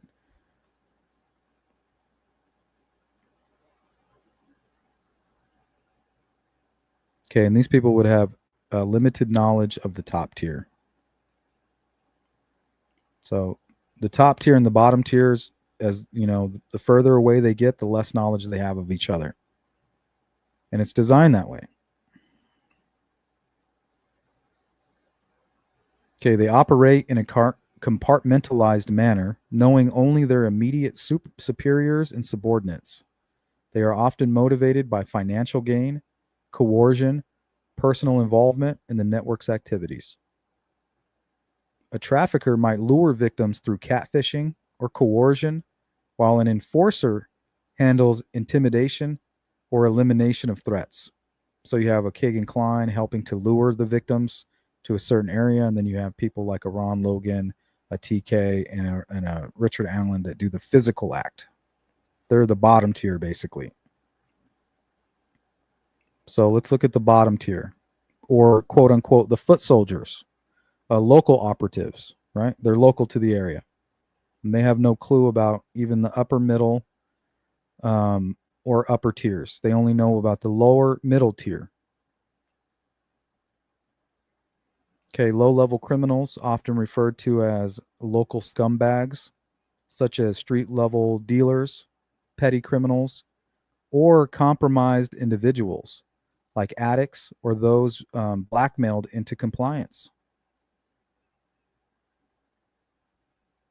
Their duties would be to perform grunt work, such as surveillance, transporting victims, or disposing of evidence. They may also serve as scapegoats if the network is exposed. Does that sound familiar? The involvement in CSAM or murder is typically hands-on, but low skill. Easily replaceable with limited knowledge of the network's broader operations. They are often controlled through fear, addiction, or financial dependence, and have no direct contact with higher tiers. Now, here's an example. A local operative might abduct a victim or dispose of physical evidence, unaware of the broader network's goals or leadership.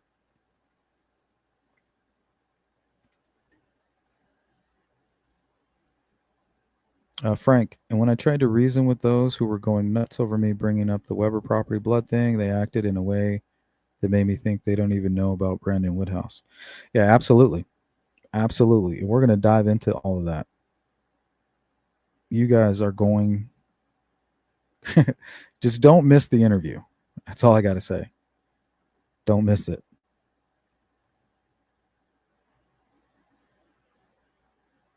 Yeah, Diamonds. I mean, that's what it's looking like. How else do you explain everything? It's like they're protecting somebody up top. Okay, so let's break it down. Compartmentalization. Each tier operates with limited knowledge of others to prevent the entire network from collapsing. If one member is exposed, information flows upward through trusted intermediaries, and direct communication between top and bottom tiers is very rare.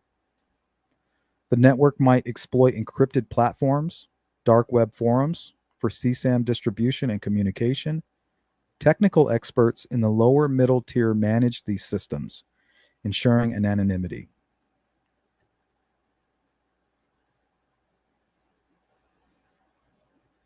Okay, lower tiers may be controlled through blackmail, compromising material, financial incentives. Elites may use their influence to ensure loyalty or silence, while operatives are kept in line through fear of exposure or violence. Right? Richard Allen fits into that category quite well. Potential foot soldier being blackmailed.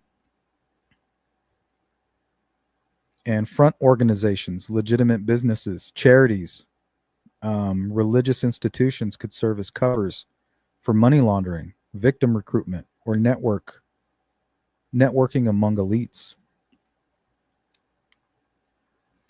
Murders would likely be used sparingly to eliminate high-risk threats, like whistleblowers, victims attempting to expose the network, or disloyal operatives. These acts would be delegated to lower tiers to shield elites from liability. Now, the vulnerabilities, the weak links, the bottom tier, due to their expendability and lack of loyalty, is the most likely to be caught or turn informant, potentially exposing middle tiers. Despite encryption, technical errors, or law enforcement advancements like blockchain analysis or hacking could trace CSAM communications. High-profile scandals or whistleblowers could draw attention to elite involvement, though their influence often mitigates consequences. Internal betrayal, competition, or distrust among operatives could lead to leaks or defections, especially in lower tiers, if lower tiers feel unfairly treated.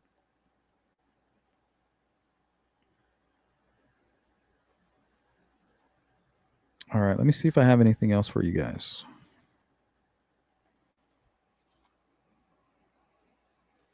All right, so I guess we'll finish here. This will be our 10-minute warning. Reasons Richard Allen isn't the guy.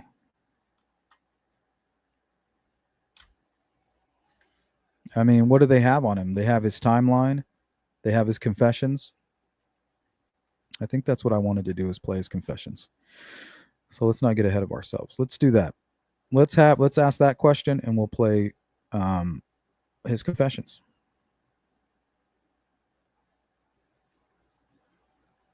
For English, press. For a collect call, press 0. For a debit, please enter Can your you guys PIN hear that number okay? now.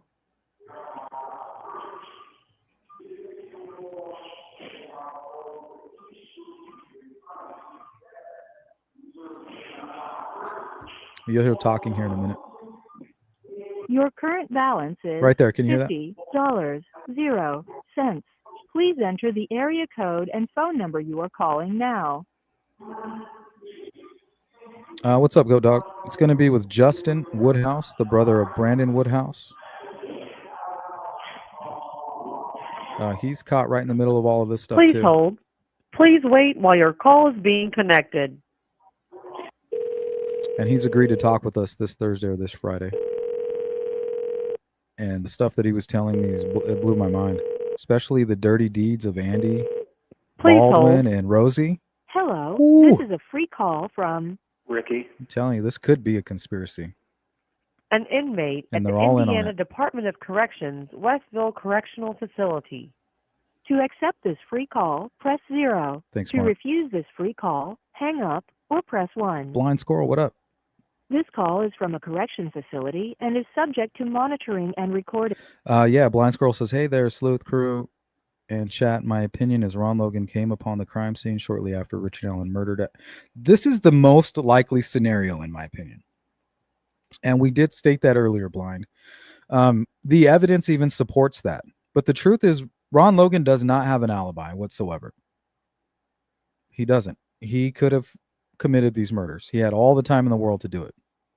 Is it likely? No. He was very busy earlier in the day. He's an older guy. It just doesn't make sense, right? Unless he's high as a kite. Really doesn't make any sense for him to even be near the bridge. Nobody else has ever said that he went near that bridge, and even he himself said I never went near that bridge. So I just don't understand why all of a sudden Abby and Libby show up and he's the bridge guy. He doesn't even look like the bridge guy. And why would he be the muddy and bloody guy if he could just sneak in through the back of his home? Why is he out on 300 running around muddy and bloody? Did he lose his mind or what? Doesn't make any sense.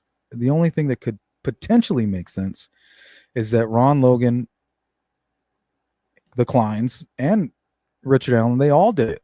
The three people that we can't stop talking about, maybe they're all connected. And according to Jailhouse Snitch, Reese Davis, they are. And he also even provided some information only the killers would know when it came to the box cutter to help convince us. And to me, it's very convincing. Thank you for using GTL. No, he's alive and well. He's alive and well, Goat Dog. He's going to be in prison until 2030, I think, for a violation. And remember, they came after him because they thought he had the crime scene photos. Remember? Rosie sent him the Discovery Index, I think, along with the crime scene photos. And he went public with it and was targeted instantly. They served a search warrant on his home. They took all his computers and everything because of the leak. Hey, are you there? Hey, yeah. Hey, okay. I'm sorry, hon. I'm trying to keep this together. Oh, hon. I don't want to upset you anymore. Yes, Jerry. All I want to do is be able to help you. Okay? Yeah. So, I'm not saying anything, but if it gets to a point that it's too much, you just need to call the investigators and tell them to come and get me and bring me to you, and I'll tell them whatever they want me to tell them, because whatever it is they want me to say, I'll just say it. No. I want to be able to make this down. So what's he saying? Is he saying he just wants to be a martyr for his wife? Like, hey, to keep you from suffering, I'll confess. I didn't really do it, but I will. I'll tell them whatever they want to hear to protect you, my loving wife, Kathy. Like, is anybody buying that? Because if you are buying that, I got some oceanfront property for sale here in Arizona. And for everybody else that's hurting because of this. Everybody else that's hurting because of this, that's why I'll confess. I'll just tell them what they want to hear. That way I can be a hero and a martyr for all of you guys who are suffering from this. Not because I'm guilty, but because I'm just such a caring man. Loving and caring man. I love you too much. And every time I talk to you, I feel like it's going to be the last time I get to talk to you. I know. I wish I could hug you. I can't explain what's been going on. No. I don't want you to worry about me. Yeah. I'm a man and I'll take care of myself, but I'm worried about you. And that's all I do is worry about you. I know. So, and you let everybody else know how much I love them, won't you? You need to hang in there, honey, okay? Huh? Okay. You need to just hang in there, because they're going to get you an attorney. He's like panicking and she's like, you need to hang in there, okay? I'm just doing my fingernails here. Oh, what was that? You're going to kill yourself. Oh, well, just hang in there, buddy. Soon, okay? Will you just let everybody know how much I love them? Of course I will. They already know, hon. They all know. No, they don't. Yes, they do. No, they don't. Nobody loves me anymore. Stop. That's not true. I know. I'm sorry. What a pathetic man. I'm Not sorry. true. Okay? I'm sorry. I'm sorry. Okay. Okay. I know what you told me. I know what you told me, and I believe you. Yes. I just, knowing I'm never going to see you again, or at least it feels that way. I'm just saying, if it gets too hard, just tell them to come and get me and bring me and bring me to see you, and I'll tell them whatever they want me to say. See, he's trying to convince himself to confess. Like, how can I confess and save a little bit of face? Well, it's because I'll just tell them that they're torturing me, they're torturing my loved ones, I'll confess, and then everybody can go on with their lives, and I'll just be a martyr. No. It's okay. It's okay. Okay. I don't need you to try and be strong for me. And this was one of his early calls. So at this point, I think he thought he was going to be able to take his own life. Okay? You need to be weak. You need to be held. You take care of yourself, okay? Okay? I know. But you need to get the help you need. I can't hug you. I can't tell you anything that's going to make you feel better. So please just make sure if you need Mom or Brett or anybody that you're going to them, don't wait. Okay, I know. Did you go back to work? No, Okay. they don't want me there. What's up, Willa? They don't? They're afraid for me. And then he just stops. Oh. Oh, well, fuck them. It's okay. They're afraid for me and they're afraid for themselves, so Okay. just do the best I I can. understand. Here, let's go to the next one. So that was November 14th. Not long after his arrest. For English, press 1. For a collect call, press 0. Please enter your PIN number now.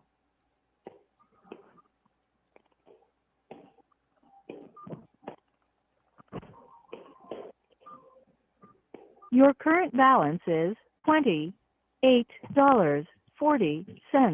Please enter the area code and phone number you are calling now.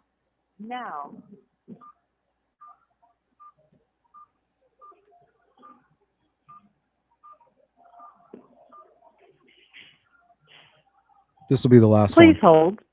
Please wait while your call is being connected.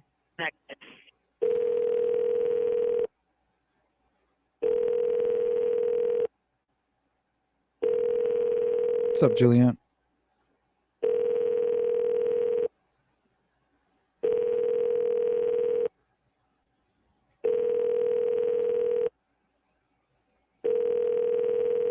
Please hold.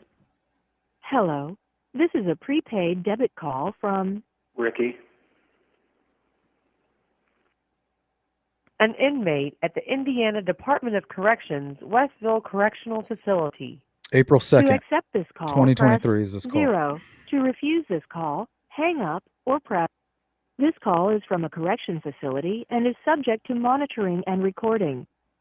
Thank you for using GTL. Hey, Hello? good morning. Yeah. How are Good you? to hear from you. Yeah. Been trying to get a hold of Kathy all morning, but this stupid phone system doesn't seem to be working right about half the time. It cut us off Friday, didn't it? Yeah, I'm sure it did. He's like, yeah, sure. You didn't hang I up. got a hold of her once today, and then it cut us off before I had a chance to really talk to her, and I haven't been able to get her back since. So, Okay. I was just curious to see if it would let me through to you. So that's good. They had a lot of real bad storms. Oh, in Delphi or? Well, in all of Indiana. There was tornadoes and everything. I thought I heard something. So about that echoes on the tornadoes. call. I know It's we not me. had a little bit of hail at one point, but Oh, I will- We in the I prison. will- all night. I will. They may not have internet or anything either. You still there? Yeah. Okay. Hey, if you talk to Kathy today and I haven't yet, just tell her I'm okay, and I'll talk to her as soon as I'm able to get through to her. Oh, okay. I will. All right. Hey, are you going to church today? Yeah. He sounds Good, fine. good. Where are you going to church at? I didn't even know you were. So he says, "You going to church today?" And then right after that, he's like, "I didn't even know you were," before she even answered. So obviously he knows that she's going to church. What he's doing is he's grooming her right now. He's literally grooming his own mother so that he can drop the "I found Christ." You know, he's going to drop that on her to keep her attached to him. You know, it's all about forgiveness, right? So if I found Christ, you're a Christian and you have to forgive me, Mom. So that's where he's going with this. It's like a window into the way his mind works. It's Story Church. It's there at the Roxy And then Theater in Peru. he'll cry again, right? He'll get all emotional. Really? Uh-huh. Why there? What made you decide to go there? Colleen, my friend, he started going, and Probably I going. started going after I wrecked the van. When did you wreck the van? Oh, it was in what? February of last year. Oh my God, you've been Let's go to the big flex, the big guns, return the diamonds. Can't wait for the Woodhouse interview. Keep up the amazing work, Sleuth. Here one, gotta go later. Take care, Diamonds. Thank you so much for all your support. going to church that long? Well, I've been going probably for I'd say since last summer. How did I not know you were going to church? Well, I just started going, crazy. and then I decided I needed to. The reason that he didn't know that she started going to church because she had no reason to tell him. Because she knows that he wasn't going to church or wasn't religious. There's no reason to tell him. What's he going to say? Oh, okay. Like, we don't have anything to talk about. It's not like they had that in common. Get back with God again. And I figured he's been sparing my life for a reason. Right. Here comes this is what he's been grooming her for. You're going to watch Richard Allen get extremely emotional right now. And this is one of his tools, one of many tools he uses for manipulation. All these years. In my opinion.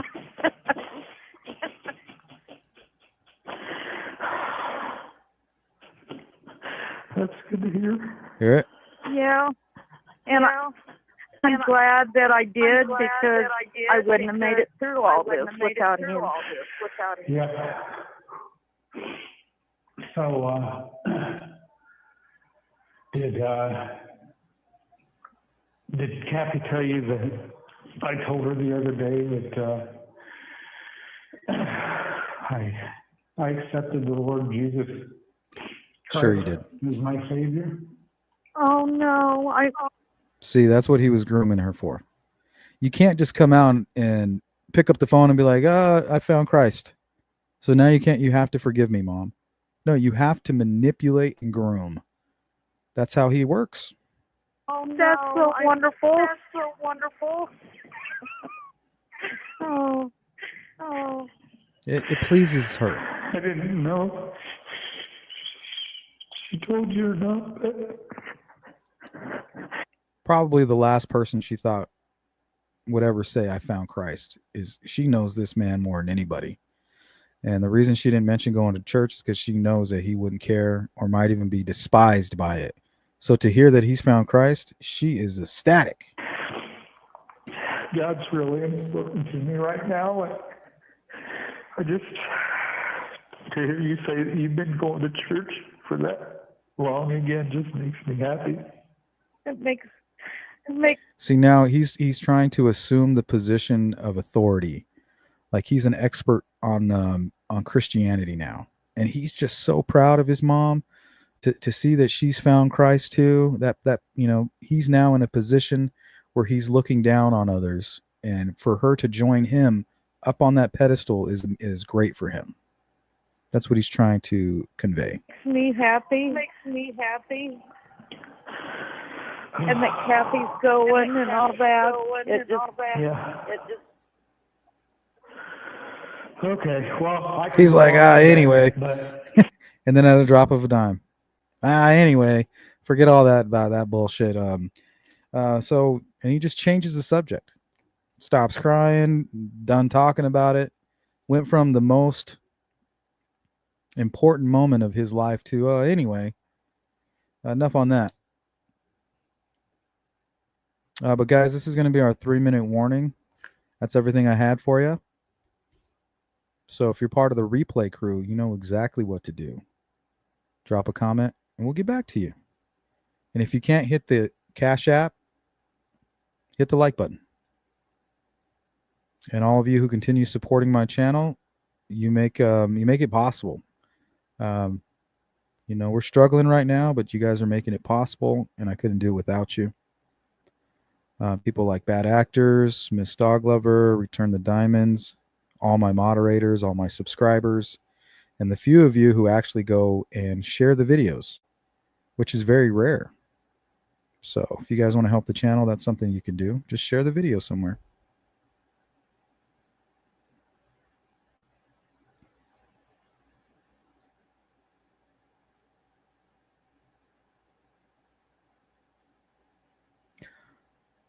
All right.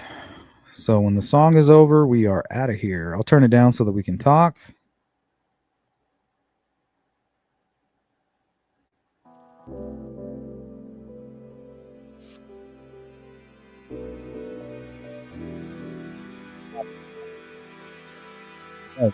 For him. The devil wanted to shove it back down his throat. The devil knew what he was doing, though. It was okay this time. We're going to allow it today, Richard Allen. It's important that you say it for us to accomplish our goal. Jari. Goat dog. Living the dream. Trying to. Can't do it. If it's going to be possible, you guys will make it possible. If it's not possible, I'll go back to the coal mines. It's no big deal. But we are chasing the dream. Not like Dave McCain, in a different way.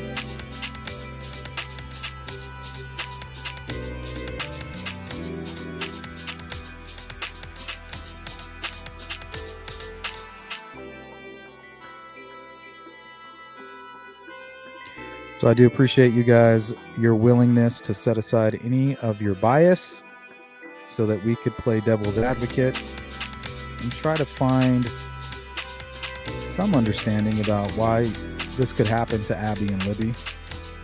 I mean, there's got to be an explanation for this, and we just don't have it yet. And why Richard Allen won't just come out and clearly state it, it's just more evidence that there's a conspiracy at work. As much as I hate to say that, it's just how do you explain all of the weirdness?